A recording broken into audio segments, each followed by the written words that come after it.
പ്രിയപ്പെട്ടവരെ, നമസ്കാരം. 2047 ഇന്ത്യയെ എല്ലാ അർത്ഥത്തിലും ഒരു വൻ ശക്തിയാക്കി മാറ്റുക എന്നുള്ളതാണ് നരേന്ദ്രമോദി സർക്കാരിൻ്റെ പ്രഖ്യാപിത ലക്ഷ്യം. ആ ലക്ഷ്യത്തിന് വേണ്ടിയിട്ട് പ്രധാനമന്ത്രിയുടെ ഓഫീസ് തന്നെ, അതായത് പ്രധാനമന്ത്രി തന്നെ നേരിട്ട് ഒരു പദ്ധതിക്ക് ചുക്കാൻ പിടിക്കുക എന്ന് പറഞ്ഞാൽ നിങ്ങൾ വിശ്വസിക്കുന്നു എങ്കിൽ വിശ്വസിക്കണം. 2047 ഭാരതത്തെ ലോകത്തിലെ ഏറ്റവും വലിയൊരു ശക്തിയാക്കി മാറ്റാൻ വേണ്ടിയിട്ടുള്ള ഒരു പദ്ധതിക്ക് രൂപം കൊടുത്തിരിക്കുന്ന മോദി സർക്കാർ, ആ ഒരു പദ്ധതി, ഇന്ത്യയെ ലോകശക്തിയാക്കി മാറ്റാനുള്ള ആ ഒരു പദ്ധതിക്ക് പ്രധാനമന്ത്രിയുടെ ഓഫീസ് തന്നെ നേരിട്ട് അതിനുള്ള നേതൃത്വം കൊടുക്കുന്നു. ഈ സംഭവം എന്താണ്, ആ പദ്ധതി എന്നതിനെ കുറിച്ചിട്ടാണ് നമ്മൾ ഈ വീഡിയോയിൽ സംസാരിക്കാൻ ഉദ്ദേശിക്കുന്നത്. പ്രിയപ്പെട്ടവരെ, 5ാം തലമുറ യുദ്ധവിമാനമായിട്ടുള്ള അഡ്വാൻസ്ഡ് മീഡിയം കോമ്പാക്ട് എയർക്രാഫ്റ്റ്, ഇത് ഇന്ത്യ സ്വന്തമായി നിർമ്മിക്കുവാൻ വേണ്ടിയിട്ട് തീരുമാനിച്ചിരിക്കുക. ഈ യുദ്ധവിമാനം നിർമ്മിക്കുക മാത്രമല്ല, ഈ യുദ്ധവിമാനത്തിന് തദ്ദേശീയമായ രീതിയിൽ എഞ്ചിനും നിർമ്മിക്കുക എന്നുള്ളതാണ് ഇന്ത്യ ഒരു പടി കൂടി കടന്ന് ചിന്തിച്ചിരിക്കുന്ന വിഷയം. അപ്പോൾ 5ാം തലമുറ യുദ്ധവിമാനം നിർമ്മിക്കുകയും അതോടൊപ്പം അതിൻ്റെ എഞ്ചിൻ സ്വന്തമായിട്ട് തദ്ദേശീയമായിട്ട് വികസിപ്പിക്കുകയും ഉണ്ടാക്കുകയും ചെയ്താൽ പ്രതിരോധ രംഗത്ത് ഇന്ത്യ ഒരു ലോക മഹാശക്തിയായി മാറും എന്നുള്ള കാര്യത്തിൽ ഒരു തർക്കവുമില്ല. ഈ പദ്ധതിക്ക്, അതായത് 5ാം തലമുറ യുദ്ധവിമാനം ഉണ്ടാക്കുക, അതോടൊപ്പം അതിനെ തദ്ദേശീയമായി എഞ്ചിൻ വികസിപ്പിക്കുക, ഈ ഒരു പദ്ധതിക്ക് പ്രധാനമന്ത്രിയുടെ ഓഫീസ് നേരിട്ട് നേതൃത്വം നൽകാൻ പോവുകയാണ്. ഇങ്ങനെ നേതൃത്വം നൽകുന്നതോടുകൂടി ബ്യൂറോക്രസിയുടെ ചുവപ്പ് നാടയിൽ ഈ പദ്ധതി കുരുങ്ങിപ്പോവുകയില്ല.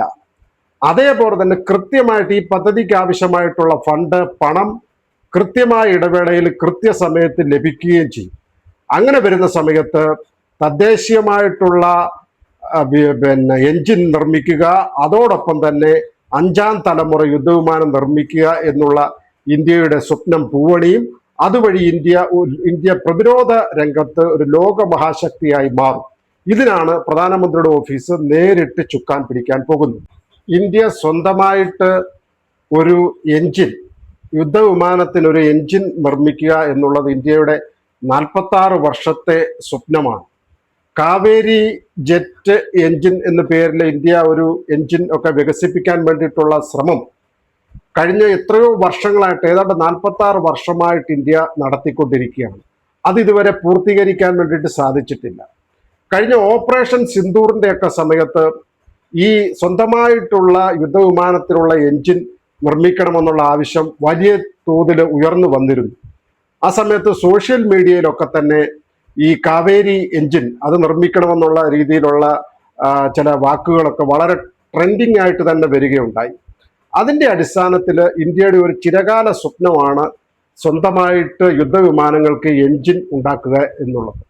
അങ്ങനെ നമ്മുടെ കാവേരി എഞ്ചിൻ ഉള്ള ആ പദ്ധതി അതുകൂടി ഈ 5ാം തലമുറ യുദ്ധവിമാനത്തിനോട് ചേർന്ന് സ്വന്തമായിട്ട് തദ്ദേശീയമായിട്ട് അതിനുള്ള എഞ്ചിൻ വികസിപ്പിക്കുന്ന ആ പദ്ധതിയിൽ സ്വന്തമായി കാവേരി എഞ്ചിൻ എന്നുള്ള നമ്മുടെ ആ ഒരു സ്വപ്നം കൂടി സബലീകൃതമാകാൻ വേണ്ടിയിട്ട് പോവുകയാണ്. 1980 ഈ യുദ്ധവിമാനങ്ങൾക്ക് എഞ്ചിൻ തദ്ദേശീയമായി വികസിപ്പിക്കുക എന്നുള്ള ഒരു പദ്ധതി, അത് കാവേരി എഞ്ചിൻ എന്നുള്ള ഈ പദ്ധതി ഇന്ത്യ വളരെ സജീവമായിട്ട് പരിഗണിച്ചിരുന്ന കാര്യമാണ്. പക്ഷേ ആ സമയത്ത് ഒരു വലിയ പ്രശ്നം ഉണ്ടായത്, ഈ എഞ്ചിൻ നിർമ്മിക്കാൻ ആവശ്യമായിട്ടുള്ള മിടുക്കുള്ള ആളുകൾ, ശാസ്ത്രജ്ഞന്മാര്, ജോലിക്കാര് ഇല്ലായിരുന്നു എന്നുള്ള ഒരു വലിയ ഒരു പ്രശ്നമുണ്ടായിരുന്നു. അതേപോലെ തന്നെ ഇത് ഉയർന്ന ആകാശവിധാനത്തിൽ വെച്ച് വേണം ഇതിന്റെ പരീക്ഷണം നടത്താൻ. അതിനുള്ള ഒരു സൗകര്യവും ആ സമയത്ത് ഇന്ത്യക്കില്ലായിരുന്നു.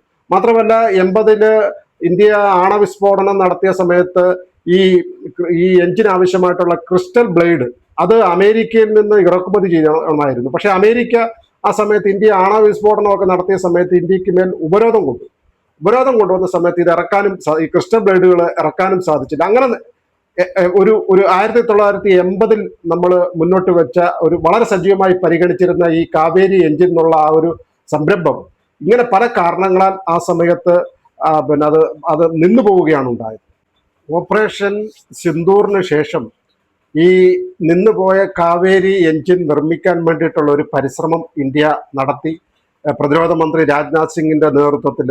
അങ്ങനെ ആ ഒരു പരിശ്രമത്തിന്റെ ഭാഗമായിട്ട് ബാംഗ്ലൂരിൽ ഉള്ള ഇൻസ്റ്റിറ്റ്യൂട്ട് ഈ കാവേരി എഞ്ചിൻ വികസിപ്പിച്ചു. പക്ഷേ വികസിപ്പിച്ച സമയത്ത് പ്രശ്നം എന്ന് വെച്ച് കഴിഞ്ഞാൽ ഈ കാവേരി എഞ്ചിൻ നമ്മുടെ തേജസ് യുദ്ധവിമാനങ്ങളിലൊക്കെ പിടിപ്പിക്കാൻ വേണ്ടിയിട്ടുള്ള ബുദ്ധിമുട്ടുണ്ട്. കാരണം ഈ വികസിപ്പിച്ചെടുത്ത കാവേരി എഞ്ചിന് വളരെ ഭാരം കൂടുതലാണ്, അതേപോലെ അതിന്റെ വ്യാസം നീളം ഒക്കെ തന്നെ കൂടുതലാണ്. അതുകൊണ്ട് തന്നെ അത് തേജസ് യുദ്ധവിമാനങ്ങളിൽ ഉപയോഗിക്കുന്നതിനായിട്ടുള്ള ചില ബുദ്ധിമുട്ടുകളുണ്ട്. അതുകൊണ്ട് തന്നെ ഇപ്പോൾ ഇതിന്റെ ഒരു പരിഷ്കരിച്ച് ഈ കാവേരി എഞ്ചിന്റെ നിർമ്മാണവുമായിട്ട് ബന്ധപ്പെട്ടിട്ട് കൂടുതൽ സാങ്കേതിക വിദ്യ ഉപയോഗിച്ചുകൊണ്ട് ഇതിന്റെ ഭാരം കുറയ്ക്കുക, അതേപോലെ ഇതിന്റെ നീളമൊക്കെ കുറച്ചുകൊണ്ട് ഒരു പുതിയ ഒരു മുന്നോട്ട് പോക്ക് ഇതിനെ സംബന്ധിച്ച് നടന്നിട്ടുണ്ട്. അതിന്റെ അടിസ്ഥാനത്തിൽ ഈ പദ്ധതി, ഈ കാവേരി എഞ്ചിൻ നമ്മുടെ യുദ്ധവിമാനങ്ങളിൽ പിടിപ്പിക്കാൻ സാധിക്കുന്ന വിധത്തിലുള്ള ഒരു പരിശ്രമം, വിജയകൃതമായിട്ടുള്ള ഒരു പരിശ്രമം അധികം താമസിക്കാതെ തന്നെ നടക്കും എന്നാണ് പ്രതീക്ഷിക്കുന്നത്. ഇപ്പോൾ നിലവിൽ നിർമ്മിച്ചിരിക്കുന്ന കാവേരി എഞ്ചിൻ ഭാരം കുറച്ചുകൊണ്ട്, നീളം കുറച്ചുകൊണ്ട്, വ്യാസം കുറച്ചുകൊണ്ട് അത് തേജസ് യുദ്ധവിമാനങ്ങൾക്ക് അനുഗുണമായ രീതിയിൽ ഉപയോഗിക്കാൻ പര്യാപ്തമാക്കുന്നതോടൊപ്പം തന്നെ ഇപ്പോൾ ഇന്ത്യയിലെ ശാസ്ത്രജ്ഞന്മാര് അവര് മുന്നോട്ട് വെച്ചിരിക്കുന്ന ഒരു ലക്ഷ്യം, ഈ കാവേരി എഞ്ചിൻ നമ്മുടെ 5ാം തലമുറ യുദ്ധവിമാനത്തിനു കൂടി ഉപയോഗിക്കാൻ പറ്റുന്ന രീതിയിൽ വികസിപ്പിക്കാൻ വേണ്ടിയിട്ടുള്ള ഒരു പരിശ്രമമാണ് ഇപ്പോൾ ശാസ്ത്ര ലോകത്ത് ഇന്ത്യയിലെ ശാസ്ത്രജ്ഞർ ചെയ്തുകൊണ്ട് ഇരിക്കുന്നത്.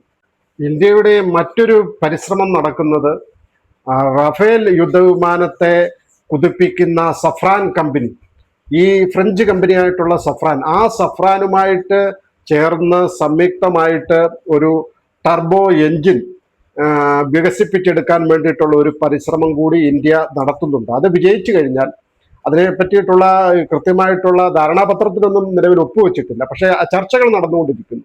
അങ്ങനെ ഒരു പരിശ്രമം നടന്നാൽ, അതായത് ഈ എഞ്ചിൻ നിർമ്മാണത്തിന് ഈ റഫേലിനെ കുതിപ്പിക്കുന്ന ആ സഫ്രാൻ എന്ന കമ്പനി അവര് ആ എഞ്ചിൻ വിദ്യ, ആ ടർബോ എഞ്ചിൻ, അതിനുള്ള ആ ഒരു വിദ്യ ഇന്ത്യക്ക് കൂടി കൈമാറാൻ തയ്യാറായാൽ, സംയുക്തമായിട്ട് എഞ്ചിൻ വികസിപ്പിക്കാൻ തയ്യാറായി കഴിഞ്ഞാൽ അതൊരു വലിയ മുന്നേറ്റമായിട്ട് മാറാൻ സാധ്യതയുണ്ട് ഇന്ത്യക്ക്. അതുകൊണ്ട് ആ വഴിയിലുള്ള ചർച്ചകളും ഇപ്പോൾ നടന്നുകൊണ്ടിരിക്കുന്നു. സജീവമായിട്ടുള്ള പരിഗണനയിലാണ് ആ വഴിയുള്ള ചർച്ചകളും.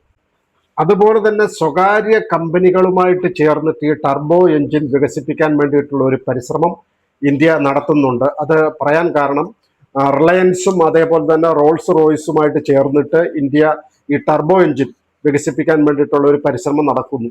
നമുക്കറിയാം, റോൾസ് റോയ്സ് എന്ന് പറയുന്നത് ഈ ടർബോ എഞ്ചിൻ വികസിപ്പിക്കുന്ന കമ്പനിയാണ് ഇംഗ്ലണ്ടിലെ. അതേപോലെ തന്നെ അവർക്ക് കാർഗോ വിമാനങ്ങൾ, അങ്ങനെ എല്ലാ തരത്തിലുള്ള വിമാനങ്ങൾക്കും നിലവിൽ അവർ എഞ്ചിൻ നിർമ്മിക്കുന്ന ഒരു കമ്പനിയാണ് ഈ റോൾസ് റോയ്സ്. അപ്പോൾ റോൾസ് റോയ്സും റിലയൻസും കൂടെ ചേർന്നുകൊണ്ട് ഈ ടർബോ എഞ്ചിൻ വികസിപ്പിച്ചെടുക്കാൻ വേണ്ടിയിട്ടുള്ള ഒരു പദ്ധതി അവർ പ്രഖ്യാപിച്ചിട്ടുണ്ട്. അതിന്റെ ചർച്ചകൾ നടക്കുന്നുണ്ട്. ധാരണാപത്രത്തിൽ ഒപ്പുവെച്ചിട്ടില്ല.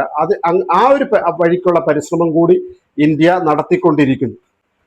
എന്തായാലും 5ാം തലമുറ യുദ്ധവിമാനം, അതുപോലെ തന്നെ ആ യുദ്ധവിമാനത്തിന് ആവശ്യമായിട്ടുള്ള എഞ്ചിൻ തദ്ദേശീയമായി നിർമ്മിക്കുക എന്നുള്ള ഇന്ത്യയുടെ ചിരകാല സ്വപ്നം, തദ്ദേശീയമായിട്ട് യുദ്ധവിമാനത്തിന് എഞ്ചിൻ നിർമ്മിക്കുക എന്നുള്ള ഇന്ത്യയുടെ ചിരകാല സ്വപ്നവും ഇന്ത്യക്ക് ആഗോള പ്രതിരോധ രംഗത്ത് വലിയ കുതിപ്പ് ഏകാൻ പോകുന്ന 5ാം തലമുറ യുദ്ധവിമാനത്തിന്റെ നിർമ്മാണവും, ഇത് രണ്ടും പ്രധാനമന്ത്രിയുടെ ഓഫീസ് തന്നെ നേരിട്ട് നടത്താൻ പോകുന്നു, ചുക്കാൻ പിടിക്കാൻ പോകുന്നു എന്ന് പറയുന്നത് 2047 ഇന്ത്യയെ എല്ലാ അർത്ഥത്തിലും ഒരു വൻ ശക്തിയാക്കി മാറ്റുക എന്നുള്ളതിൻ്റെ പ്രധാനമന്ത്രിയുടെ സ്വപ്നത്തിന്റെ, രാജ്യത്തിന്റെ സ്വപ്നത്തിന് വലിയ കുതിപ്പേകും എന്നുള്ള കാര്യത്തിൽ യാതൊരു സംശയവുമില്ല. നമസ്കാരം.